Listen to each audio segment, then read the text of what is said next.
Gear up, because this is the Fuel Your Marketing podcast, designed to accelerate sales and grow your business. Let's welcome your host, Arti Sharma. Hey, welcome back to the Fuel Your Marketing podcast. I'm your host, Arti, and today I have with me a fantastic executive, a young leader. And I would like to invite Joyce Young, no pun intended, who's been the first marketing hire for 4 different marketing and manufacturing startups, I beg your pardon. And her passion lies in helping high growth companies and founders build their audience and narrative. Please welcome me in joining Joyce Young.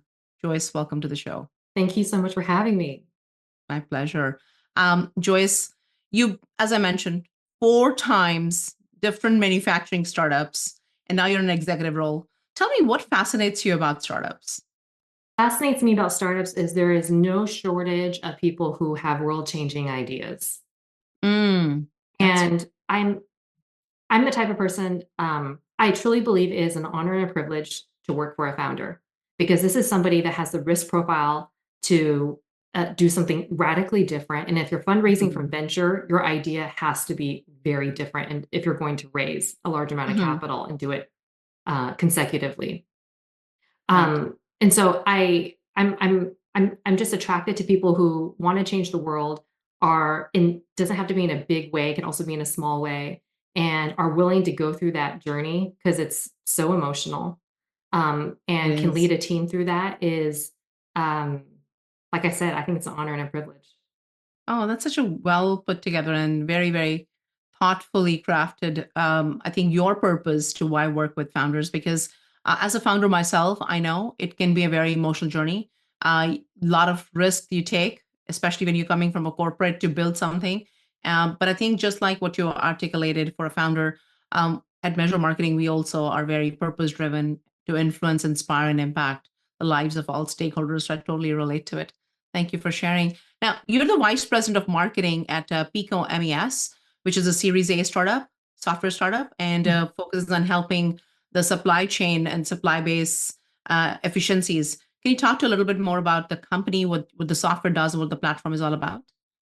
Yeah. So in essence, basically the software helps eliminate human error that's so abundant when it comes to manual assembly processes. And I was really attracted to this company because this is not super complicated software. This is not some kind of enterprise deployment.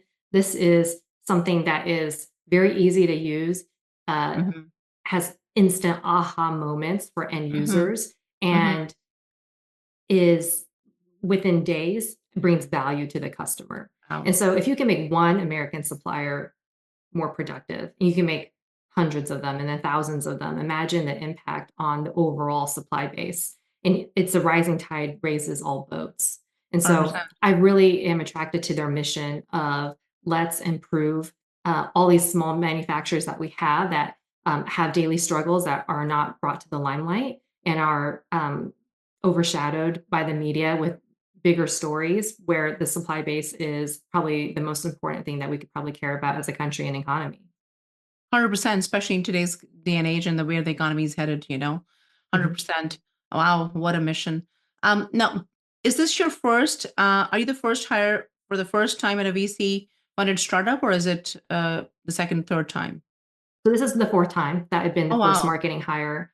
I love this role because if you are the first functional hire for any business, number 1, you're the most knowledgeable person in that department. Number 2, you have tremendous training responsibilities, training up and down. And number 3, you have a fantastic opportunity to lay some really strategic groundwork. And I think all of that, that could either be a recipe for disaster or that can be a wonderful recipe for learning. Right. So I always recommend that to people.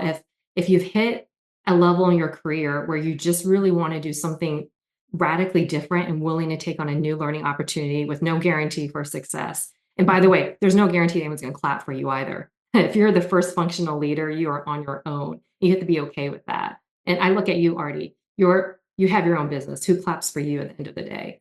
Thank you. You have to learn. It was very lonely in the beginning. It was very lonely in the beginning. You're filling in for all the roles while you're still chasing the big vision and the mission and the purpose that why you started the business. So it's sometimes it's really hard to kind of, go in your lulls, but you're the only one to pick yourself back up. But I think the good things for founders, and you must have seen several founders kind of, I'd say surround themselves with a great support group, folks at the company choosing the right people that they build this startup with, just like you have been part of 4 startup and VC funded startups. So I think that's what the merit is. And now, because you have such a niche, where you worked in 4 VC funded startups, how can you like? What is your suggestion? How can a founder or a CEO prepare for their first marketing hire, especially in a SaaS industry? Know what good looks like.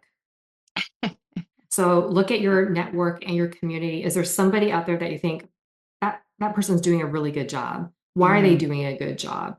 Mm, And then think about what kind of personalities you're willing to work with. What kind of mm, personalities are you willing to yield to? Or are there certain, personality traits that you think, nah, that's just not going to mix with me? Being very mm, self-aware goes a long way. Obviously, not just in business, but in life too. And I kind of want to bring this back to you, because I feel like when I was looking to hire my first agency, I didn't know mhm, what good looked like. And so I mm, made a lot of bad choices, and often just hired for the impression that I got and how mm, they made me feel versus really doing my due diligence. And so I think if you're hiring the first functional leader of that department, that person mm. really has to be okay doing a lot of different things, strategic and tactical. And they Um, should make good decisions. Like they should at least be able to make decisions which are well thought through. I'm not sure good or bad. At least sometimes I've seen executives don't even make a decision. They're waiting on the edge, and that kind of is a loss of time, resources, and a lot of opportunity. mhm. So wow. So going back to what you just mentioned about we all make mistakes. Like don't, and as long as we learn from them, it's all great. I I often get I'd say to be in discovery meetings, to be in meetings where folks have come to me with some of their rough experiences with other partners or solution providers. And I feel like that I'm in the janitorial service Oh business yeah. more so than Oh anything else, yeah. to cleaning up the house, right? So what would your advice be, since you've worked with a lot of agency partners and you've kind of had some good experiences, some not so good experiences, as to what should the due diligence look like? I don't know if I have a great answer for that. I'll say Mm, this. Um, I've never put any of my agency partners through any strict RFP process. mm, why Which is is that? why, because I think for the companies that I've been with, I'm really looking for a partner that can navigate the gray with me. Mm. And it's hard to define that, right? And it's also But hard to that's interview for that. But that's a partner, right? That is where the partnership is, and Mhm. that is what is different than being a service provider or a vendor, than being truly a partner. I think sometimes partnership is a misused term, or underutilized, or overcommitted sometimes as well, in a lot of conversations, right? So the true essence of a partnership is that you understand the business model, you understand the needs and the pains, and then you promise to work through the kinks together and just go through a whole lot of process of understanding each other's mode of operation and what really is going to be meaningful to your client. Yeah, there has to be a lot of forgiveness on both ends. Oh, that's so wonderful. Yeah, we're not perfect. It's so funny. Once upon a time, I'm talking about several years ago, there's a client who said to me, says, you know what, not that you guys don't make some mistakes here and there, but the way you correct them is really, really important to me. And you Mhm. guys learn from those mistakes, and then you don't make the same mistakes again. So you learn fast, you truly come in and understand what I'm looking for, and then fix it, but fix it for life.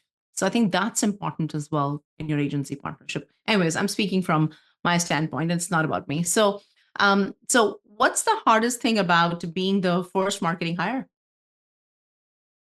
I think it comes back to being okay that no one's going to clap for you at the end of the Mm, day. You might mm, have solved a really big, complex strategic problem today, mhm, or you might have solved something really simple. Either mm. way, don't expect anybody to notice. And So you'd and say, and mhm, I don't mean this in a negative way. This is really just mhm, a voice of reality. mm, And so I think through experience, I've learned I have to clap for myself. I have to know what good looks like, right? And I have to be proud of my work, even if maybe my CEO is not proud of my work. And Mm, so having the guns to stick through something and to see it to the end result and being able to be a good communicator and voice that justification are all these like really wonderful skills that I've learned mm, throughout this journey. mm. It's so funny because when you're in a startup stage and your funds are limited and you have invested in hiring a great marketing leader, as a founder, maybe expecting immediate like a magic wand kind of a turnaround sometimes because they're looking for that. Would you say that CEOs and startup founders need to also have some like they need to be clear on the plan itself and they need to have patience baked in there or margin baked in there from a turnaround time from because marketing is not immediate. Sometimes marketing doesn't have an immediate impact, and there has to be some. So talk to me a little bit about that experience and say what you would say for our audience to be prepared who are looking to work with a startup and they're looking to kind of be in this maybe the startup is in round A. What would you recommend for them, like aspiring marketers or aspiring executives? I think the number one ingredient is to look for a business and a founder that has patience. I've never worked for a founder that's actually understood marketing. I've never worked for a Mm-hmm. founder that's given me a plan either. Mm-hmm. And that's a task that I think as a marketing executive, you have to take on. Mm-hmm. Um, I think other key ingredients, if you're wanting to step into this role, is be prepared to put some points on the board fairly soon. It looks very different in all situations, but think about some quick wins and then also think about your long-term plan and be very comfortable iterating on that plan. And that plan is definitely going to change.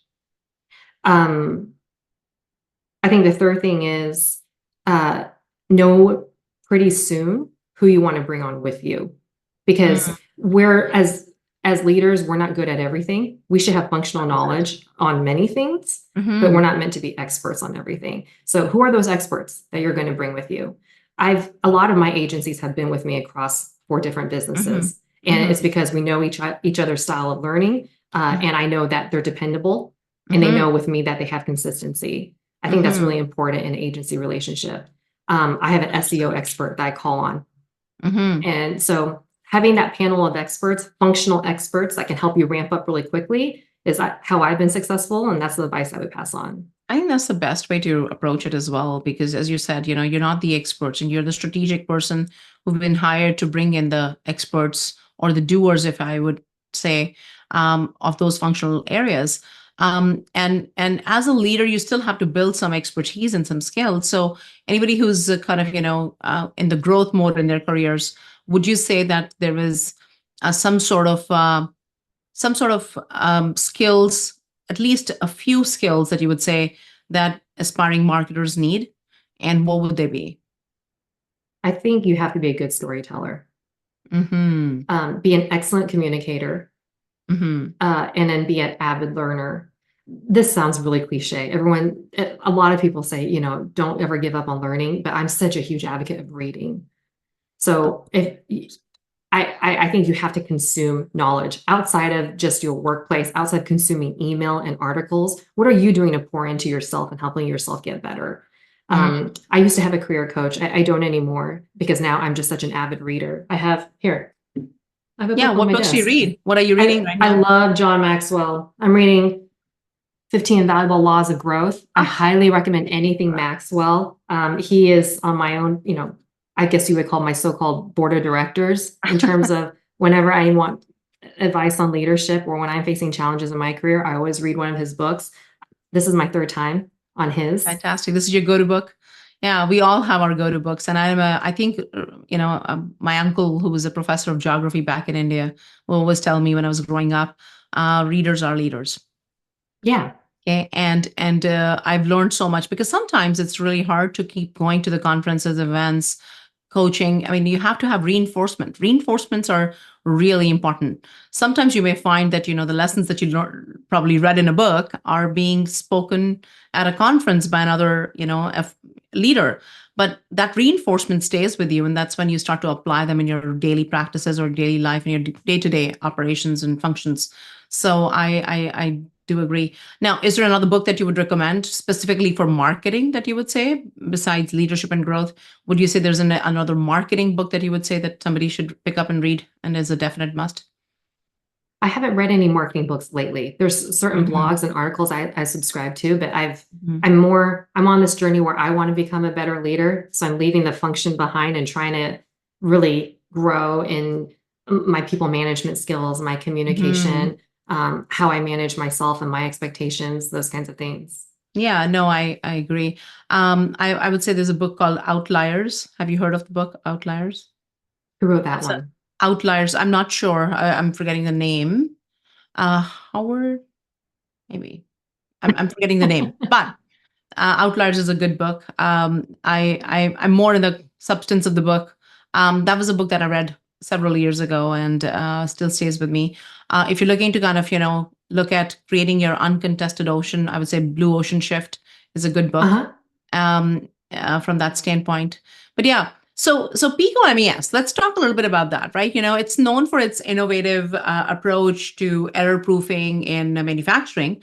Now, talk to me a little bit about what's been your go-to-market strategy and how has it evolved um, based on the ICPs or you said the mid-sized factories and you know that you kind of cater to, and how do you think is that different from any other go-to-market strategy that you've put, which was more for maybe enterprise level clients, right?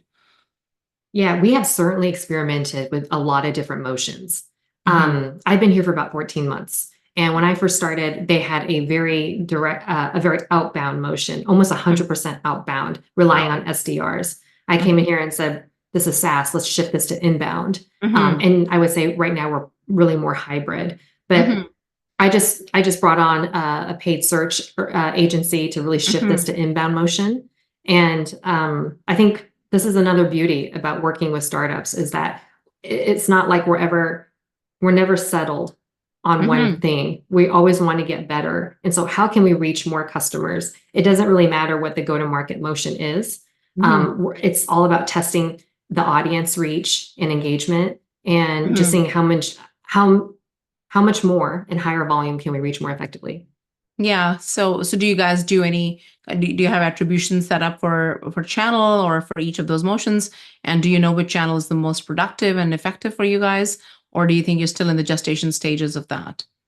Yeah, so since we've started shifting towards inbound, our email marketing and Mm-hmm. social media has worked great for us. In Mm-hmm. terms of audience building, thought leadership works great for us, and we're really activating the founder brand. Oh, that's awesome. That's brilliant. And I think sometimes with the go to market, it seems like, it's a marketing function, but it is actually it should be owned by the founder or the CEO. It should be a CEO led rather than just the marketing department led. I think that's what the mistakes looks like that you guys have that covered. So which is awesome. In terms of, email marketing, paid media, you've kind of done some earned media as well as looks like more PR and search. Have you explored kind of both the combination of the two as startups? Have you done any, social PR, social ads to kind of create more engagement with the brand? Or is it something that you think is used to be working in the past, no longer works for us, or as a startup, it doesn't work for us? Oh no, I think social media is so important in terms of audience Mhm. building. I mean, that's Mhm. what I'm most keen on now is how do we build up our strategic narrative and then how do we mobilize that and build an Mhm. audience of listeners that care. Mhm.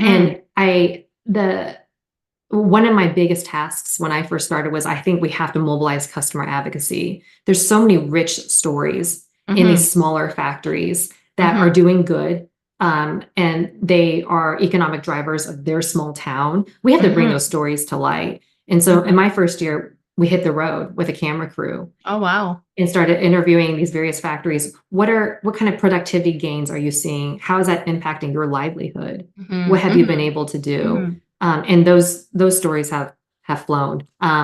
They've been fantastic engagement vehicles for us. We use them in outbound PR, and even one of our customers, we got them landed in Fords, Wow. which really mattered to them because their employees were like, "We've never been in Forbes. This is great. Yeah. We made it big." And this is a And business that's been around for over 30 years.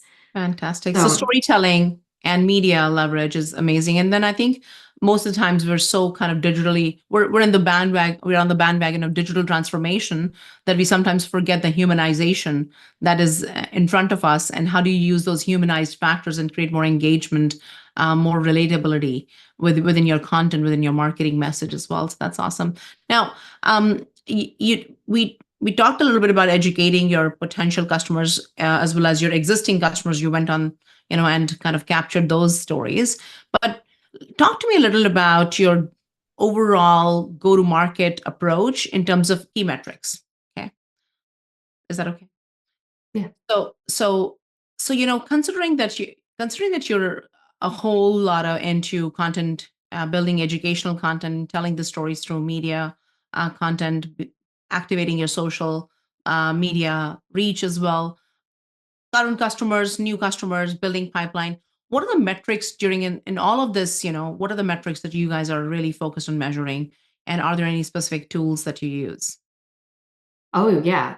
So I'm a big fan of the marketing tech stack. I think Mhm, every marketing leader needs to have their favorite tools and know how to use them mhm, fluently. mhm, So I love engagement and social listening tools, which tells mhm, me who's engaged out there and if they've taken action. As a mhm, marketing leader, I pay most attention to engagement on our website and through mhm, our digital mhm, content. And then we mhm. also look at conversion through the funnel. Wow. So, do you have your own proprietary CRM? Any specific CRM that you're using to measure your pipeline? Is it HubSpot? You're more of Salesforce kind of a company? We're a HubSpot house. HubSpot house. We love HubSpot. We're HubSpot partners, so we totally love it. Um, I find that, most of the times we're focused on the wrong metrics also. Have Mhm. you come across agencies or partners or even founders who you had to educate to say, hey, no, these are not the right metrics to measure. This is not gonna really lead us to where we want to go. Um, what's your take on that, and how do you correct that? Don't fall for vanity metrics. Mm-hmm. It's so easy. Everybody likes to see a fantastic big balloon number at the very top, but it's Mm-hmm. actually not the top number, it's the bottom number once somebody Mm-hmm. has fully converted through the funnel. Mm-hmm. Those are the most interesting metrics. Mm-hmm. But would you say the activity numbers don't matter, or do they matter? But most importantly, it's a P&L, basically the metrics that really matter on the P&L, right? Your revenue, your pipeline velocity, your pipeline value. Okay. Yeah, Um, I mean, I think if I could elaborate on that more, I think the big number at the top matters. So like your website sessions, your impressions, all of that matters because numbers have to start somewhere. The funnel has to mhm, start somewhere. But are they converting and engaging, going through mhm, the sales process? Are we mhm, doing a good job with our touch mhm, points? Is really mhm. what's most interesting. Right. And I think it's also it tells you the story of where to find gaps and leakages to be able to Yeah, go ahead and make more absolutely. strategic decisions. But whatever gets measured gets done. So if you're not even measuring the right metrics, sometimes you may miss the boat, right? Mhm. Um, looks like that you've got that covered, which is awesome. So what were some of the lessons that you learned when specific campaigns didn't work? Not every time marketing is a hit, right? We have to do split testing, A/B tests. We talked a little bit about that marketing is testing. So, what are your experiences and how do you go back to the drawing board and say, oh, this didn't work? We're hoping for this to have this kind of an impact, we to readjust. So, talk to me a little bit about your lessons on that front. I think first, know what bad looks like. So Mm-hmm. having a hypothesis of some range of a goal. That way Mm-hmm. you know if you missed your goal. Mm-hmm. This also comes back to like what is good marketing, what is bad marketing, what's a good Mm-hmm. marketing leader, bad marketing leader. And Mm-hmm. I think as an executive, if you don't know, you're going to Mm-hmm. hire somebody and then one person's going to be really happy and another person's going to be really mad. Mm. Right. So same thing when it comes to experiments and goals and things like that. Know what good and bad look like. And I think the second one is own it if it Mm-hmm. failed. Mm-hmm. Have the self-awareness to do that. And then I think third, what happens after that is just kind of dependent on what the thing was. But the first two are really the hardest things to accomplish. Mm-hmm. Yeah, I think I always say there is no failures, there's always learning. Having said that, sometimes your experience is the best school teacher, right? Teaches you a whole lot, and then you go back and say, okay, what are the quick things that I can learn from this, and how can I pivot fairly quickly to still achieve the goals? We have a saying in the company that failure is not no longer an option, so we always have to have some sort of an agility within our within our metrics to tell us and say, this is not going the right way. You got to pivot now. Yeah. So what are those markers early on that you can measure to be able to say, the trend's telling us we're not going to be able to hit, we got to pivot. And then the faster you can look at those metrics and make those decisions, strategic decisions to pivot, I think that's when marketers can still win. And that's what the beauty of digitization is. Those analytics and data tools can tell you that. So is there anything that I haven't asked that you would like me to, ask you or you'd like to share? I don't think so. Yeah, I just got on a question. It popped in my mind. Okay. I'm going to ask you one more question. What's the one type of campaign that you think when it comes to inbound marketing that is a non-negotiable, like everybody should in SaaS has to have it? Or one motion that you would say? Yeah. I think for startups,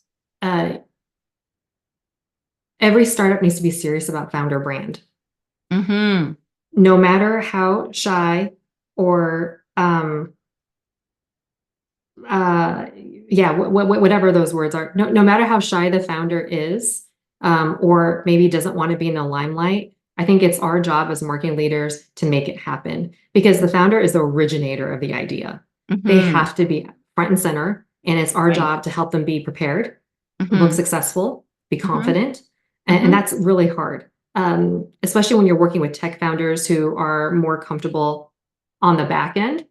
Talking about the product, building the product, coding the product, kind of a thing. And yeah. Yeah, and public speaking is hard too. Not everybody can or should be in public speaking, but some people, because of their position, they have to be front and center. Yeah, and I think a founder can tell the story better than anybody else with the passion, Absolutely. the enthusiasm that they have, the vision that they have crafted for the business, and I think that narrative you cannot compete by putting the tone, the voice, the messaging in a marketing department. So 100% agreed. Well, Joyce, this was wonderful. Very, very cool. I wish you much success, and I know that you're taking on this big, huge responsibility. Looks like that you're right up on building your startup venture and helping your founder build that compelling narrative and reach new heights. So thank you for joining me on the show.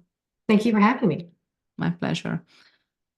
Thank you for listening to the Fuel Your Marketing podcast. For more episodes, visit www.fuelyourmarketing.com.